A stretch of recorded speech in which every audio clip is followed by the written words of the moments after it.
Survival myths that would actually get you killed. You and your best bro are sitting on the couch watching TV, bored out of your mind. You're flipping through the channels when you see somebody you recognize. It's the British guy who goes outside and drinks his own pee for fun. After watching him squeeze elephant poop into his mouth to drink water, you decide to go outside and test your survival capabilities, and also test how real common survival knowledge really is in practice. Because let's be real, whether you're an outdoorsy person or not, we've all heard survival tips at some point in our life. Are these tips that we've always just accepted as truth actually life-saving?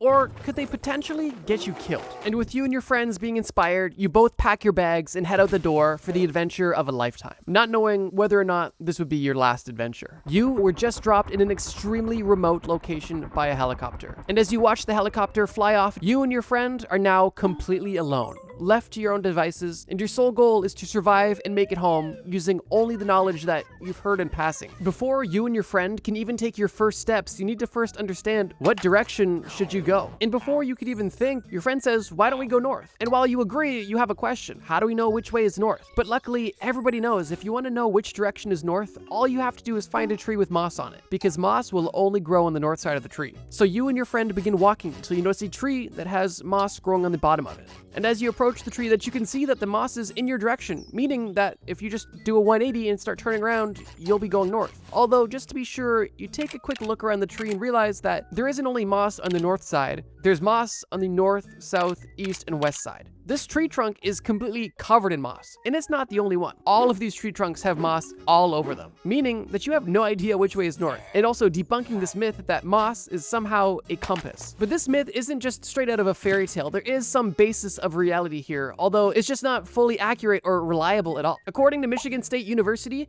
it is more likely for moss to grow more prominently on the north side of trees and rocks, although moss can grow basically anywhere, meaning that if you are using moss to navigate, you are setting yourself up for failure, and in a survival situation, setting yourself up for your own possible demise. And while I like organic stuff as much as the next person, I'm gonna stick to my GPS, or at least my compass, when it comes to navigation. Feeling slightly foolish and a bit betrayed, you and your friend decide to confirm which direction is north with your compass and begin moving. So far, this walk is pleasant, and the forest that you guys are in is beautiful and lush, and the steps begin to fly by, and you and your friend are almost lost in conversation when your friend realizes something utterly terrifying. Because the vegetation on the ground is so lush, it's almost impossible to see what's lurking around your feet. And while your friend wasn't looking down, a venomous snake was able to slither onto his boot, up his pant leg, and wrap around your friend's thigh. But the snake didn't just end there. This snake, straight out of Data University, decided to bite your friend directly on the crotch. And by the time you even noticed the snake wrapped around your friend's leg, it was too late, and your friend was screaming in agony. Fortunately, you were able to quickly grab the snake and throw it off into the wilderness. But now you are left with a massive problem. Your friend has just been bitten by a venomous snake. But fortunately, he has a survival tip. It's common knowledge that when somebody receives a venomous snake bite, the best thing to do is immediately suck out the venom, right? It's only logical. The entry wound is still fresh. If you can pull the toxins directly out of the wound, you're only dealing with a small cut and not any venom being directly injected into your bloodstream. It's perfectly logical. And although the placement may be a bit unfortunate, you'd be willing to help your friend out if it was life or death. But in reality, this practice wouldn't be helpful at all. And here's how. Like I mentioned, it may seem initially logical that you would want to remove the venom by any means possible. And some people have even suggested that you should cut the injection site of the fang to make it bigger to be able to suck out more venom. But the reality is this. Once a snake has bitten its victim, there is no way for you to suck out any meaningful amount of venom. And if you were to cut the bite location, you would only be making the wound bigger, causing a higher chance of infection. Speaking of infection, putting your bacteria-ridden mouth on your friend's fresh wound is only going to increase the chances of introducing bacteria directly into your friend's fresh wound. And while it is possible to suck out a small amount of venom, it is not going to be a large enough amount to save your friend's life. However, it could be a large enough amount to cause yourself serious bodily harm or potentially even death as well. So yeah, even though your friend was extremely keen on you removing the venom out of his wound the good old-fashioned way, you luckily both had access to Google just for this brief amount of time, and you were able to confirm that this practice was outdated and potentially deadly and fatal to both of you. And the best course of action would be to limit your friend's mobility. This way, the venom would travel through your friend's body as slowly as possible, giving you the maximum amount of time to get antidote before things got fatal. However, due to plot armor, you had antidote on you and you were able to heal your friend without doing doing any sort of mouth-to-wound suction. After you administer the antidote and you allow your friend to bandage himself up, you both continue on your trek through the woods, feeling better and grateful to be alive, but also feeling more betrayed, because so far, everything you thought you knew was wrong. But before you and your friend could continue to complain about how crazy that entire ordeal was, you run into a much bigger problem. A 750-pound problem that's looking you right in the face. This problem is an adult, aggressive black bear. Your first instinct is to run the opposite way, but before you can even turn, your friend whips his arm around and clenches your arm tightly, holding you in your place. You look your friend in the eye and he tells you, "Are you crazy, man? We can't run away. We have to act like we're already dead." And with your friend's iron grip being on your arm, you have no other option but to lay down beside him. And now the both of you are laying on the ground with a 750-pound black bear slowly approaching your position. You and your friend at this point may be feeling like you just saved your lives. You outsmarted the black bear, and in a few minutes you'll be back well on your way. But in reality, you just made the black bear's life a lot easier and served him up 2 meals on a silver platter. I think most of us at some point have heard, if you see a bear, just play dead. But I think at this point, hopefully most people know that there is definitely some nuance to that. Specifically, that advice does not apply to all bears. Black bears, for example, do not take well to people playing dead. And this is exactly why the bear is currently shaking your friend in his mouth like a dog that just got a new chew toy. Black bears are notoriously aggressive, and if you encounter one, your best course of action is 1, slowly retreat if it doesn't notice you, but if it is fixated on you, your best next steps are to get as big and aggressive as possible. Obviously, you can't fight this bear, but you want to make this bear believe that it's not even worth fighting you. You want to extend your arms and legs outward, look big as possible, yell, sound aggressive, do anything to intimidate this bear, and if you're convincing enough, you may even scare the bear in this process. Grizzly bears, on the other hand, are a bit different. Experts say that grizzly bears respond better if you actually do lay down on the ground, although it's best if you protect your neck just in case and remain still until the bear checks you out and hopefully leaves you alone. And if you happen to end up in a situation where you're face to face with a polar bear, your best bet is to pray. Because polar bears are like black bears, but worse. They are the most aggressive and the most likely to tear your head off. So yeah,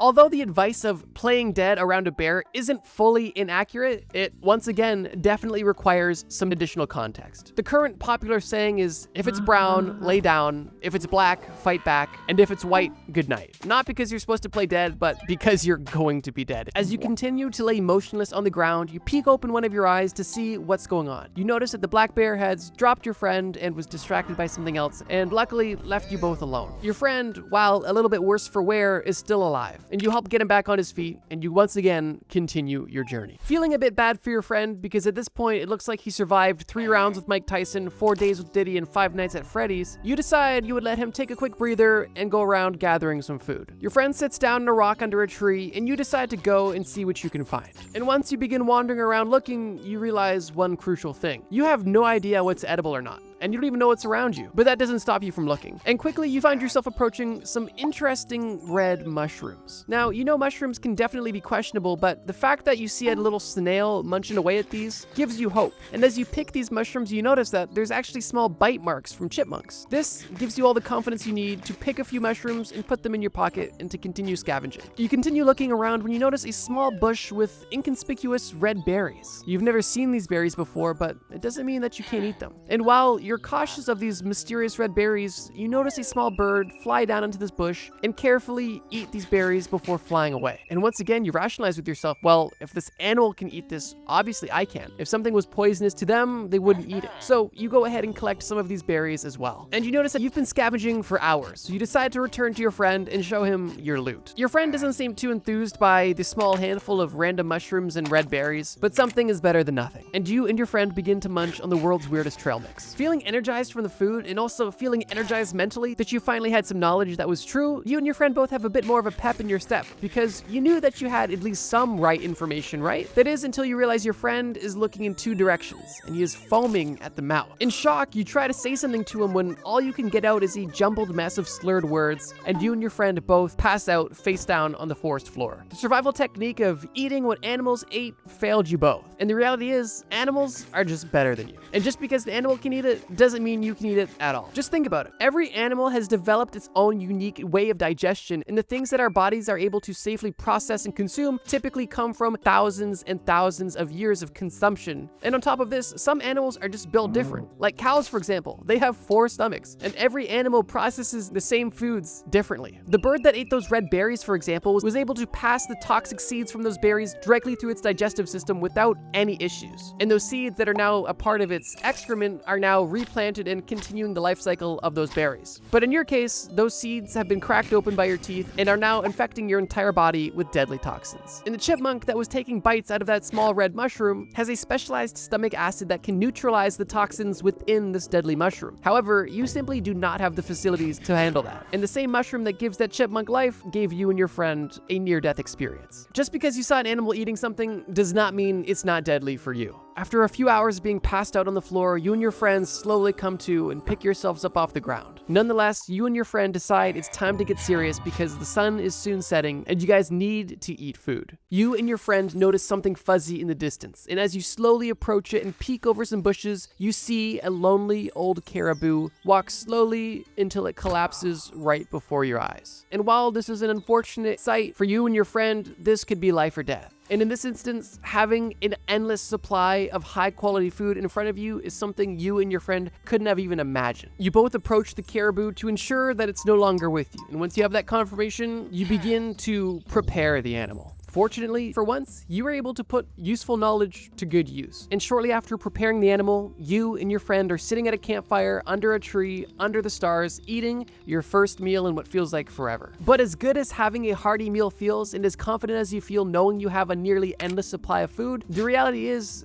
that you're not set for food at all. And while you might not realize it now, in the near future, eating this food alone could easily kill you. And the reason is simple but interesting. And it all comes down to biology. Your body simply can't digest protein without fat. And if your diet only consists of protein with no other micronutrient, your body could literally starve or develop protein poisoning. The term for this situation is called rabbit starvation, or the French-Canadian term caribou sickness. But they both refer to the protein poisoning I just mentioned. But the reality is if you are only eating direct, big game, lean protein, you are setting yourself up for failure. And it's because of this very real caribou sickness that beavers were extremely valuable to North American indigenous people, because beavers had such high amounts of fat, which is why beaver hunting and trapping was so important, not just for pelts, but also for fat, so that this fat could be consumed, allowing your body to properly digest the protein from the big game you also caught. Black bears are also a great source of animal fats, although it's much easier to trap a beaver than a black bear, for reasons we discussed earlier. But yeah, if you tried to live solely off of a big game carcass, you would soon find yourself suffering from a strange form of starvation, simply because your body needs protein, but it also needs other macronutrients to properly absorb and process this protein. Luckily for you and your friend, you're both blissfully ignorant to this fact, and you wouldn't be eating off this carcass for long enough to experience these symptoms. And after both of you have successfully filled your bellies, you decide that it's time to get some rest. You suggest to your friend that maybe you guys should build a quick shelter, just something to keep you guys safe. But your friend tells you that that's a waste of time and energy, and that you guys need to conserve your calories as much as possible right now. And you both simply lay down on the ground and close your eyes to sleep. But that sleep isn't peaceful at all. And only a few hours into your sleep, you wake up freezing cold, colder than the air temperature outside, and you're kind of at a loss. And the reason is rather simple. Laying directly on cold ground is a great way to rapidly reduce your body heat, literally because the ground is stealing heat from your body and lowering your core body temperature, causing you to burn more calories to try to heat yourself back up, while also absorbing all of the extra heat that your body is generating. So in a cold environment like the one that you're in at night, you could not only lose body heat, but also experience hypothermia just by laying on the bare ground, which is why you'll see outdoorsy people swear by a ground mat. Consider it insulation to keep your body heat within you and not being stolen by the ground beneath you. And now that you understand that collecting debris to lay on is a worthy investment of calories, you quickly put together a bundle of grass and leaves to make something soft, but also to make something to insulate your body heat. And you make a makeshift mattress that's large enough for both you and your friend. And you roll your friend onto it, you lay beside him, conserving body heat, and you close your eyes and experience your first bit of rest. The following morning, you decide it's time to start your day and continue your adventure. You begin to inform your friend about last night's discovery and how sleeping on the ground is not okay. But before you can even finish making your point, your friend stops you and points ahead. Because what stands in your way is something you haven't noticed until now. A massive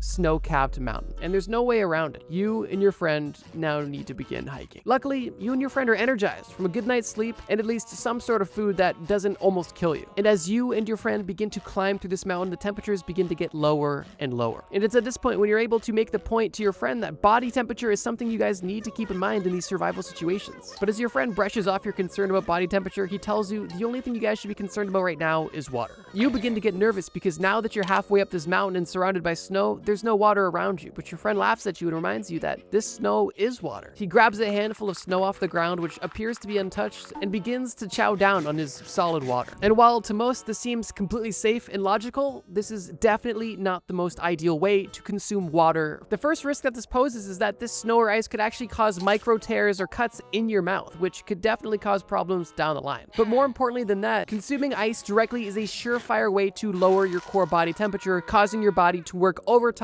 to heat itself back up. Your friend may think that body temperature isn't an important ordeal, but you know that it's nothing to laugh at. And at this very moment, hypothermia is a much bigger risk to you than being dehydrated. But unfortunately, your friend is in a bit of a pickle. Because yeah, he was able to hydrate himself through all of the snow he just ate, but he's now shivering uncontrollably and he's hungrier than he was yesterday because his core body temperature has been lowered and his body is consuming as much calories as it can to heat itself back up. Now, you're thirsty as well, but you're not willing to go through that entire experience. And what you do is a lot more wise. You remember watching the Outdoor Boys YouTube channel, and luckily you had the same supplies that he did. You scoop up snow into some sort of metal tin, you put it over top of a propane heater, and you allow the snow to melt, and then you consume the pre-melted, ideally room temperature water, allowing your body to not have to reheat it once it's consumed. Your body can simply use it as is. And the benefit of using this method as well too, assuming you have access to some sort of heat source, is you can actually kill any bad bacteria. But assuming that's not a risk here, you're able to at least avoid the whole hypothermia your friend is now fighting. After this whole water debacle, you realize that your friend's only chance of regaining any sort of heat is by continuing to move. So you keep on your path going over the snow-capped mountain. Unfortunately, your friend is no longer shivering, but you and your friend are now facing a much different issue. You and your friend are now both sweating, which is good. Body heat at this point is not a concern at all. This shouldn't be an issue. And sure, you might smell a little bit later, but what is an issue is the base layer of what you and your friend are wearing. Before you even left, you and your friends were debating on whether or not you should wear your clothes in a certain order. And your friend, obviously being a bit more reckless, said it didn't matter at all. So he started by putting on a cotton undershirt, a cotton hoodie, and then put a jacket over top that was waterproof to help keep water out. You, on the other hand, wanting to be different, decided to wear a base layer that was more moisture wicking, but still followed that up with another hoodie and a waterproof jacket. Now here's the difference. While you and your friend are still sweating now, as soon as you guys stop and your body heat begins to go down, the sweat trapped in your clothes is going to be deadly. And if your base layer is made of cotton, that sweat isn't going anywhere anytime soon. And after hours of hiking, you and your friend decide to take a break, and you guys experience the effects of this firsthand. After only sitting for around 15 minutes, your friend is not only cold once again, but he is shivering worse than he was before. And like I mentioned, that's because now his cotton shirt is drenched with sweat. And when cotton gets wet, it loses its ability to insulate you, meaning that your friend has effectively put a cold conductor directly on his body, and also effectively removed a layer, making him at risk once again for hypothermia. Luckily for you, you unintentionally decided to dress and act appropriately. You didn't wear a cotton base layer, meaning that by the time you already sat down and relaxed, your shirt was slightly wet in your armpits, but the rest of your shirt was able to dry relatively quickly. And also, as you were hiking up the mountain, you decided to remove layers, allowing yourself to not get too hot or sweaty. And that is the reason why you're not experiencing hypothermia right now. Because as you can tell, getting sweaty in a cold survival situation could be life or death. And a good rule of thumb is, if it's cold enough to wear multiple layers, it's too cold to wear a cotton base layer or cotton at all. And while it may seem counterintuitive to remove layers when you're in a cold environment, if you are exerting energy and on the verge of sweating, it is best to remove these layers to prevent sweating as much as you can. As thick as your friend's plot armor is, he is struggling at this point, and still somehow alive. He is dealing once again with hypothermia, and you guys have no access to fire or anything to warm him up. Your friend randomly asks you if you have any alcohol on you, and coincidentally, you did. You had a small bottle of some pretty strong alcohol in your backpack, and you wondered why he wanted it. But before you could even ask him what he wanted it for, he grabbed the bottle out of your hands and chugged it. After wiping his mouth, he tells you that obviously drinking alcohol warms you up. It makes you feel warmer and increases your body temperature. And while I believe this is a myth we've all heard, it's been debunked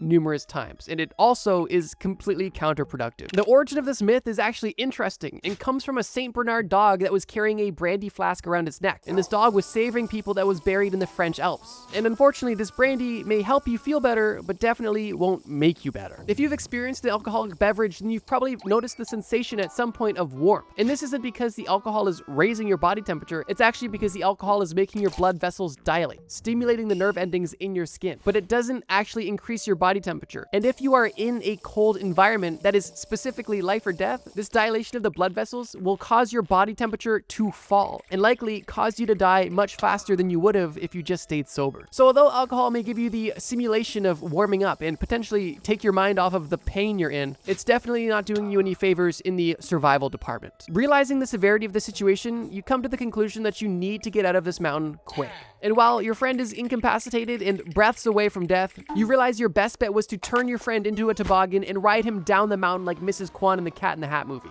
And in only a few minutes, you went from the top of the snow-capped mountain to a place you weren't in yet. You weren't in the forest anymore. You were on a beach. And luckily, it was warm enough to help you and your friend feel better, and you noticed that you were on an ocean. And this ocean could be your ticket to freedom. With both you and your friend being on your last brain cells, you both intuitively build a raft with absolutely no plan of going anywhere and no knowledge on any sort of nautical construction. Regardless, you make a makeshift raft and set sail, hoping that maybe somebody on the water will see you and save you. After hours of sitting on your raft, you and your friend are once again hungry. And while your friend is still sobering up, you decide your best bet is to look for some fish. You take a dive off your raft and you find yourself surrounded by a school of fish, but you're unable to catch any. That is, when you look through the school of fish and notice that a large shadow is approaching you. This isn't a big fish. This is a shark. And it's coming directly for you. You have nanoseconds to try to decide what your next move would be. And the first thing that comes to mind is movies and TV shows showing you that if you punch a shark, you're gonna be all right. So quickly and intuitively, as the shark approaches you, you don't move out of the way, you simply assume a karate stance and prepare to punch the shark. Now here's the deal. If you were actually going to go through with this, there's two likely outcomes. The first is that you are able to successfully punch the shark and scare it away, similar to the black bear, making it seem like you're not worthy prey. But the more likely outcome is that you extend your arm and have your arm ripped off by a shark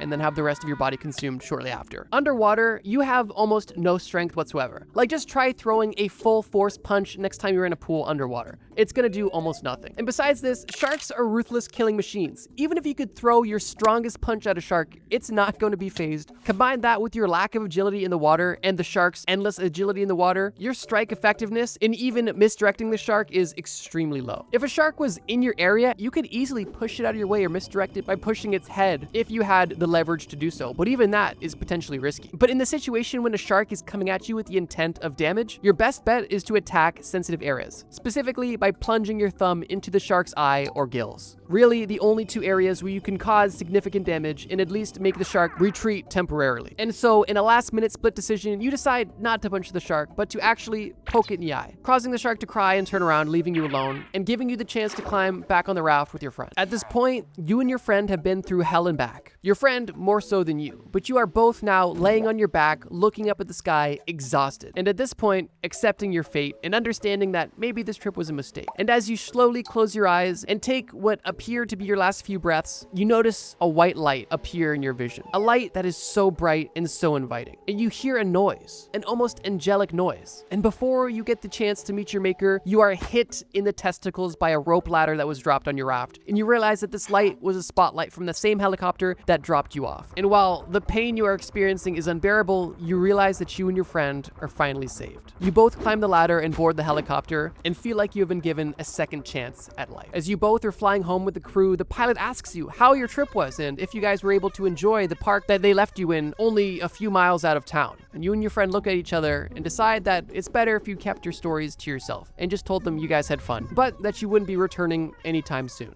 Ladies and gentlemen, there you have it. If you enjoyed this video, check out the video on screen. It's a video I made about the worst times to ever be alive in human history. That video is insane. Thank you guys so much for watching. And as always, trust me, bro.